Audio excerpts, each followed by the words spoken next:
fiery horse with the speed of light, a cloud of dust, and a hearty Hi-Yo Silver, the Lone Ranger.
With his faithful Indian companion Tonto, the daring and resourceful masked rider of the plains led the fight for law and order in the early western United States.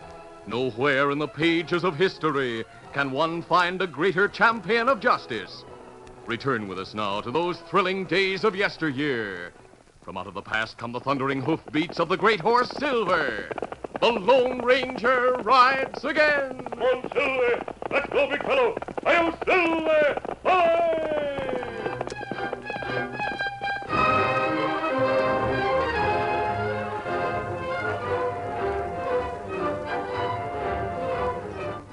The Lone Ranger and Tonto had ridden all night to reach Boomerang Canyon soon after daybreak. As they neared the canyon and the partly finished bridge that spanned it, they permitted their tired horses to move at a slow walk. We have plenty of time to examine the bridge before the men start to work. With workmen around, we'd have to answer a lot of questions about my mask. The bridge seems to be coming along well, Tonto. Bridge mean plenty to West. Trains go over bridge, save plenty miles. The successful completion of the bridge means more than that. Mean more? Yes. In Washington, the Committee of Congress found that there's been a lot of graft in government contracts here in the West. A man named Hale was involved. Him feller who built Snake River Bridge. And several others, at 4 times what the cost should have been. Him go to jail? No, but he lost the contract for this job. Another engineer, John Connors, got the contract.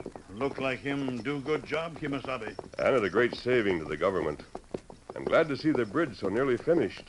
I thought Hale might make trouble for Connors. Delay the work so the bridge couldn't be finished by the time limit. Give me a hand! You hear him? Who's over? Who? Who, Scout? Who, fella? Down in the canyon! Give me a hand! Someone in bottom of canyon need help. We're coming! Come on, Silver. Get him up, Scout.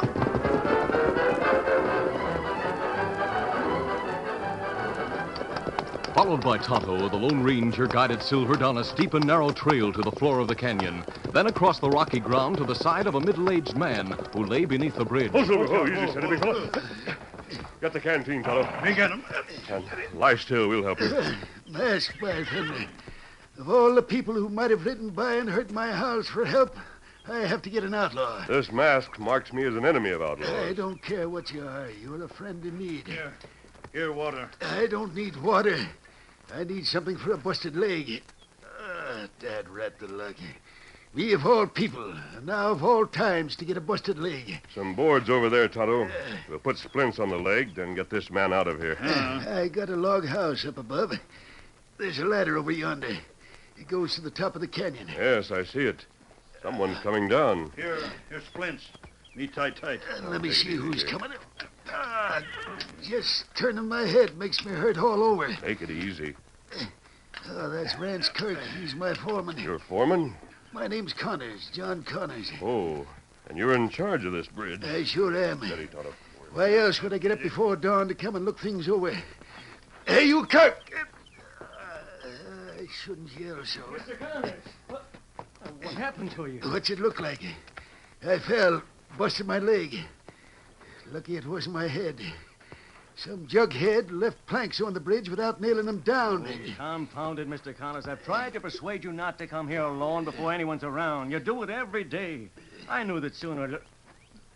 Hey, you're masked. Mr. Connors made the same observation. Oh, Dad, rat Indian, you trying to kill me? Me sorry. Must tie splint plenty tight. That mask calls for an explanation. Explanation, my eye, Kirk. A friend in need don't have to explain a darn thing. Very well. What'll I do, Kirk? How in tarnation can we finish the bridge with me laid up? Now, don't worry about the bridge, Mr. Connors. I'll see that the work goes on. You got to finish her on time, Kirk. We just have to. We have to show the government it was all graft and swindling when they paid that skinflint Hale his price for jobs like this. And you'll have to watch out for him. You've been expecting trouble from him since we began this job. He won't try anything. Don't be so sure about that, Kirk. Yeah, by golly, I half suspect he left that loose board where I'd fallen. Oh, nonsense. Hale's hundreds of miles from here. Don't be sure about that either. But he is. I had word from a friend who saw him in Washington only 2 weeks ago. There you are, Connors. Now we can carry you up the ladder. Connors was taken to his home. Tonto remained with the injured man while the Lone Ranger rode to the nearest town in search of a doctor.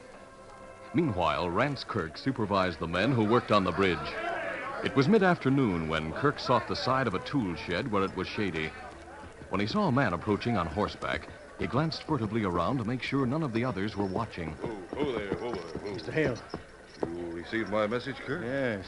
Steve said a stranger handed it to him last night when he was in town. I recognized Steve in the description you gave me, but he didn't know who I was. I was surprised to learn that you'd come west.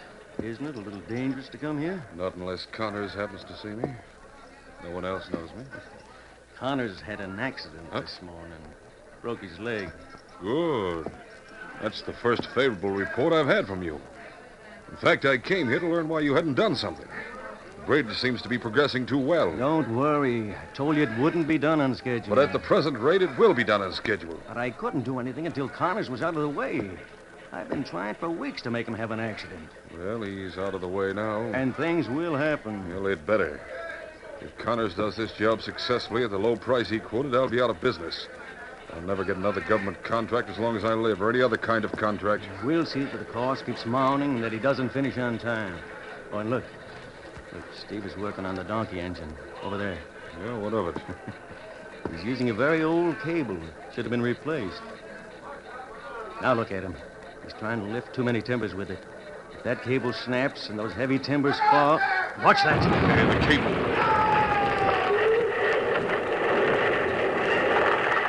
The cable snapped! Stop the engine! Who's below? Anyone hurt? Look at the bridge! I'd better get over there, Hale. Go ahead, Kirk. I'm satisfied. Kirk! Kirk! The cable snapped! Timmons is hurt! The bridge is a wreck!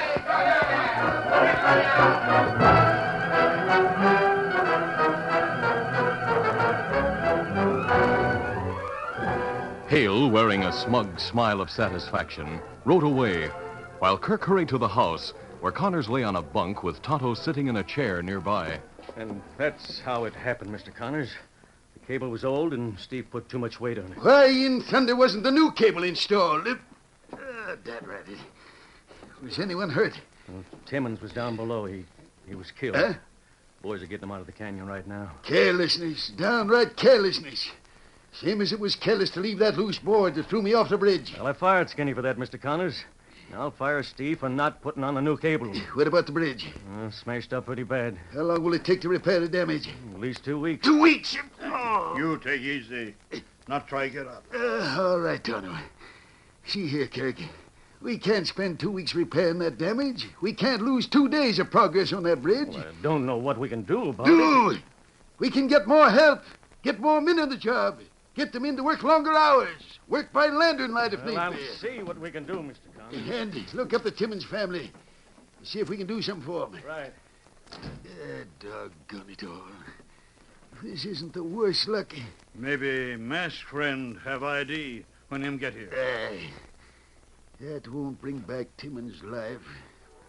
And it won't repair the damage to the bridge.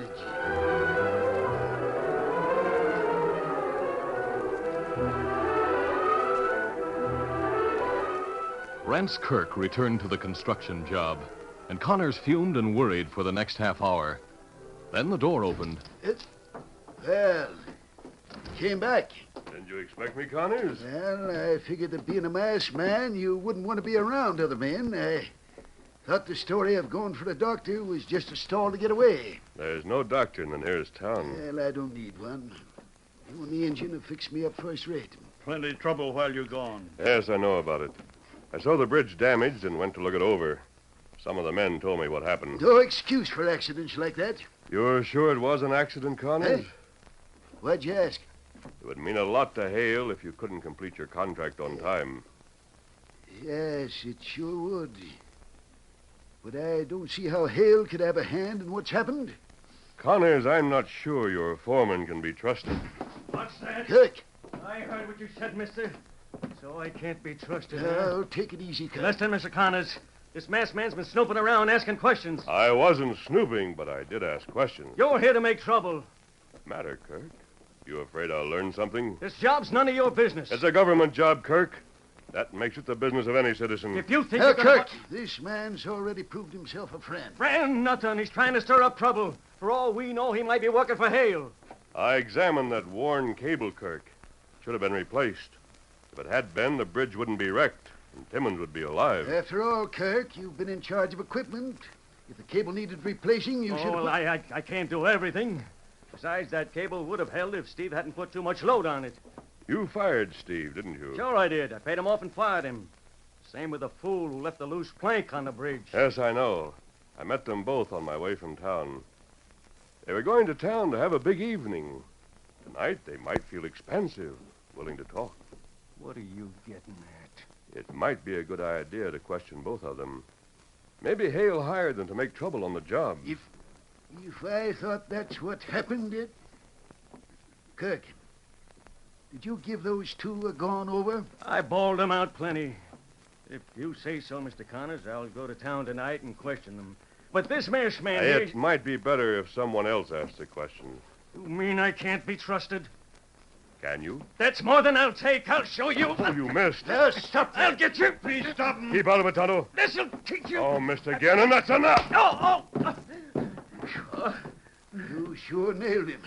Now, stop it. You. Get up, Kirk. If you want some more, just swing again. I'll get you, mister. No man knocks me down and gets away with it. I'll get you. You just wait and see. Sorry about that, Connors. Well, mister, you've made yourself an enemy. Kirk will try to square things with you. And I wouldn't blame him. Oh? You made some pretty pointed remarks. I did it to stir things up. You see, Connors, when Kirk said Hale was in Washington, he lied. What? Yes.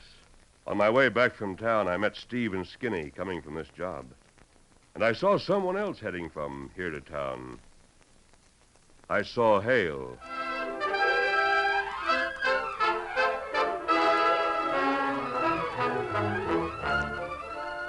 The curtain falls on the first act of our Lone Ranger adventure. Before the next exciting scenes, please permit us to pause for just a few moments.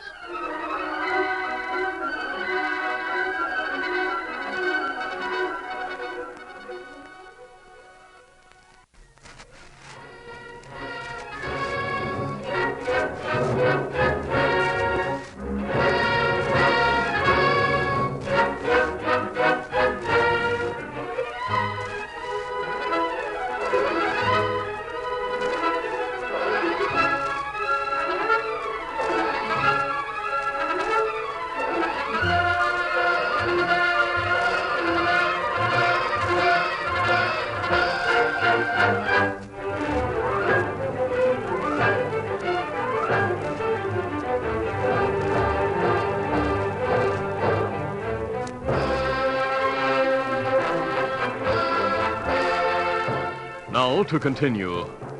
After Kirk had left the home of John Connors, the injured contractor looked dubiously at his two visitors, the Lone Ranger and Tonto. Well, doggone, I don't know what to think.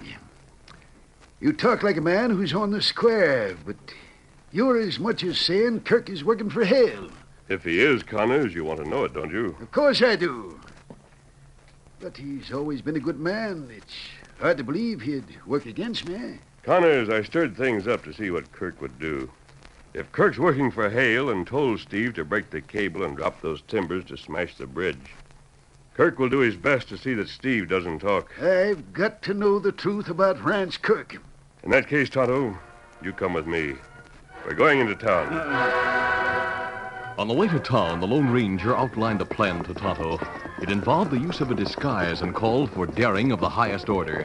At one point in the masked man's plan, Tonto drew rein sharply. Oh, Steady. Oh, what's the matter, Tonto? You say you go in disguise to cafe, pick fight with Steve and Skinny? If we're lucky enough to find them together. Not good. Me not like. Both feller wear gun low. Both ready to shoot. I've faced men like that before. Maybe you outdraw one, other shoot you. I think I can handle the situation, Tonto. In any case, I'm going to try, unless you have a better plan. Not like. As long as you pick this place to stop, I'll get into the disguise. Easy, steady, big fella. Then I'll go on to town and wait until I hear from you. Easy, Scout. I'll locate Steve and Skinny while you watch for Rance Kirk. Let me know where he is and what he's doing. In the shelter of a dense stand of underbrush beside the trail, the Lone Ranger removed his mask and his familiar clothing and put on shabby clothes that he carried in a saddlebag. He smeared his face and hands with dirt, and when he was finished, he looked like a vagrant laborer who had been long unemployed. I guess that'll do. Gun belt, look too good. I'll leave the gun belt with my other gear on Silver's back. I take Silver with you. You go town without gun, Kimasabi? It'll be better that way. Plenty dangerous. Me not like it. I'll go the rest of the way on foot. See you later, Tonto. Plenty dangerous. While Tonto rode to locate and watch Rance Kirk, the Lone Ranger walked into town dressed in old, well-worn clothing. He lounged near the front porch of the cafe. Though he seemed to be dozing, he was actually alert and watching everyone who entered the building. It was early evening when he saw Steve and Skinny go through the batwing doors. A few minutes later, Tonto came by. The Indian didn't look at the Lone Ranger, but as he rode past, he dropped a piece of paper folded small. The Lone Ranger picked up the paper and read the message. Rance Kirk has left the construction camp and is on his way to town. That's what I hoped he'd do. The Lone Ranger crumpled the message and put it into his pocket, then sauntered into the cafe. It took but a moment to locate Steve and Skinny, who were sitting at a table in the corner. Steve was slumped down in his chair with his feet stuck far out into the aisle. The Lone Ranger paused and looked down belligerently. Trying to trip me? Pull in your foot before I step down and break your ankle. Who are you talking to? You. Well, you're talking too big. Oh? Why don't you try to shut me up? See here, mister, if you're looking for trouble... Sit down, Skinny. Keep your paws off, my friend. That goes for you, too. Sit down unless you want to start trouble. Why, you can't push us around like that. Think you're big enough to stop me? Yeah. Hold it. Let go of my arm. And let you pull a gun on me? Oh, not a chance. You've already killed one man today. What's that? I mean the man who's dead because you were too lazy to change the cable on your engine. You're asking for trouble.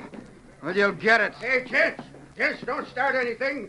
The sheriff will throw you in jail if you start a scrap. I'll show you. I told you to stay out of this. No. You knocked my friend down. Oh, do you feel slighted? Here's one for you. I'll fix you. Credit, boys. The sheriff's coming. Stop the fight. I'll teach you to knock you around. Bring on the lesson. Hey, enough. Get a hold of it. Stop it. Stop it, I tell you. Get him, man. You're under arrest for disturbing the peace. The sheriff rushed forward, followed by 3 deputies. That'll do. Bring it up now. Stop your fight. Here, grab these critters. Stop around. Hold still or I'll crack your skull. That man started it, Sheriff. That was a stranger. He started. Quiet! Shut up now. I'm jailing all 3 of you for disturbing the peace. Look here. Put handcuffs on them, boys. We'll lock them up. The first part of the Lone Ranger's plan had worked out satisfactorily. He had accurately judged that the sheriff would jail all participants in a cafe brawl. With Steve and Skinny, he was taken to the cell that adjoined the sheriff's office. Sheriff, listen, why can't we pay a fine and get out? We got cash. Have to wait till morning when you face the judge. He'll fix your fine. Hope you sleep well. Fine thing. You're to blame for this. You started the round the cafe. I admit it. Jail's a good place for you and Skinny. What's that? I went to Boomerang Canyon to see if I could help on the bridge. I learned of two, accidents. What about those accidents? A man known as the Lone Ranger was asking questions. Lone Ranger? Hey, what's he asking questions for? He suspected that you, Skinny, left loose planks on purpose in the hope that Connors would fall. Oh, that's And a he lie. suspected that you, Steve, intentionally overloaded a worn cable. Why should I do anything like that? Oh, I don't know why you'd do it, Steve, unless someone paid you a good price. Incidentally, you showed the sheriff a big roll of money when you wanted to pay a fine. Did you earn it all on the donkey engine? See here, mister. You'd better let me go on. Yeah, go on. What else did the Lone Ranger do? He told Connors and Kirk that he intended to talk to you and Skinny and find out whether you two caused those accidents. Well, he needn't think I'll talk to him. Not a chance. Kirk himself is coming here to talk to you, as well as the Lone Ranger. Why is Kirk coming to see us? Well, of course, when that cable broke, a man was killed. If it was intentional on your part, Steve, it was murder. It wasn't. If Kirk paid you, of course, he's as much to blame as you are. Now, he wouldn't care to hang for murder. He'll try to make sure you don't squeal when the Lone Ranger questions you. Who said anything about Kirk paying me to snap that cable? No one said anything to me about it. And why you... While you're here in jail, Kirk can't get at you to see that you don't squeal. Why are you so interested in me and Skinny? Because I don't like Rance Kirk. I don't want to see him get away with murder. With murder? What do you mean? Your murder, Steve? What? Yes, yours and Skinny's. A bullet would be the cheapest and surest way to keep you from telling the Lone Ranger all you know. The Lone Ranger had given Steve and Skinny food for thought. In the meantime, Rance Kirk had reached the town.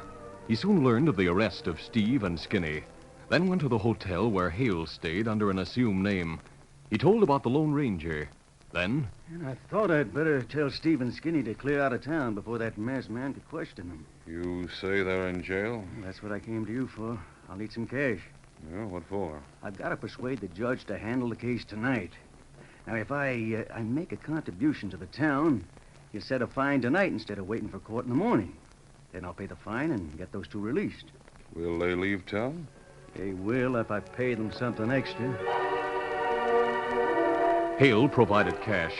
Kirk took it to the home of Judge Blair, who was persuaded by a contribution to the school building fund to send for the sheriff, hear details of the disturbance of the peace, and fix a fine which Kirk paid. It was half an hour later when the sheriff entered his office and turned up an oil lamp which had been burning low. He took a key from his pocket and approached the door with the iron bars. I'm letting you out. You're free to go. How's that? Your friend fixed things with the judge. Are the three of us to be released? Yep. Judge said I might as well let you go, too. Save the cost of feeding you. I'm indebted to someone. Who is it? You can thank Rance Kirk for being free. Rance Kirk, huh? Well, go on into my office. Where is Kirk? I don't know. Your guns and other property's there on my desk. He wouldn't be hiding between the buildings across the road, would he? How would I know? Now get out of here so I can close my office. Go ahead, Skinny. You first. You go first. Oh, no, thanks. In the darkness, we look something alike. Steve, you go first. What in tarnation ails you critters? You afraid to walk through that front door? Go on, Skinny. You heard him, Skinny. Go ahead. It's dark outside. You'll be all right if you get through the door. I think someone's between those buildings. What are you scared of? He's not used to having people pay fines for him. Get going. Hurry up, Skinny. Hey! Who fired? He's there. He's waiting to kill us. Who is? Don't open the door, Sheriff. Don't do it. Kirk's waiting to kill us. That's why he paid our fine. What's that? I won't let Kirk shoot me. I'll see him hang for trying to kill me. It's him and Steve that caused Timmons' death. You fool, shut up. I won't shut up. You snapped that cable. I just left loose planks. I'll shut you up. Steve was wild with rage when he grabbed his gun from the table and swung it toward Skinny. Put down that gun. The Lone Ranger leaped forward and shot out a fist. Good work. You got him just in time. He'll be unconscious for a few minutes. He was going to shoot me. They all want to kill me. Sheriff, listen to me. I admit leaving those planks. What are you talking about? I didn't have a hand in Timmons' death. That was Steve, and Kirk paid him. Now, Kirk's waiting to kill me, so I can't tell about him and how he Now, finished. slow down and talk Listen, sense. Sheriff. Listen carefully, Sheriff. When he's through talking, I'll call in a friend who can tell you where to find the men you'll want.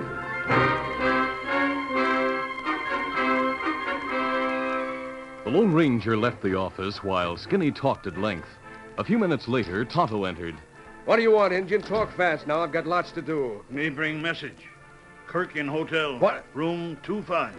Him there with feller named Hale. Doggone. How'd you know I wanted that information? Feller who send message, tell me wait outside till Skinny finish. I'll get deputies and take care of things as soon as I put these two back behind the bars.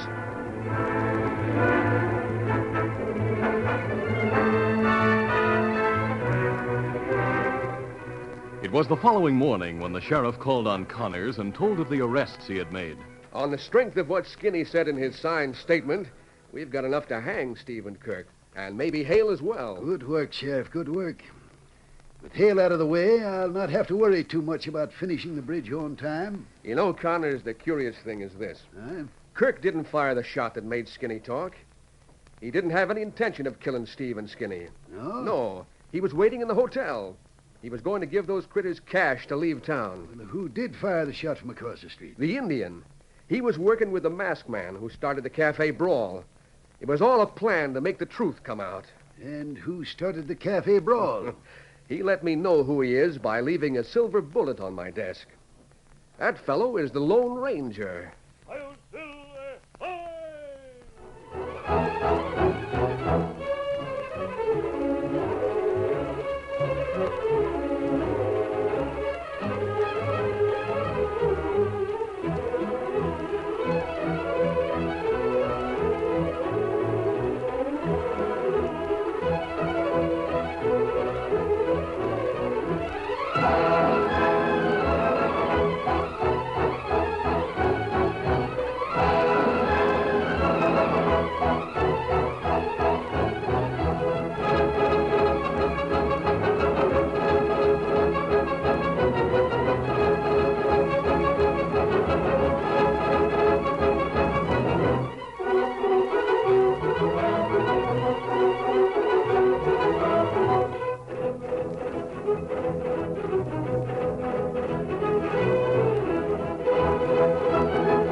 This is a feature of the Lone Ranger Incorporated, created by George W. Trendle, produced by Trendle Campbell Enterprises, and directed by Charles D. Livingston. Tonight's drama was written by Fran Stryker. The part of the Lone Ranger is played by Brace Beamer.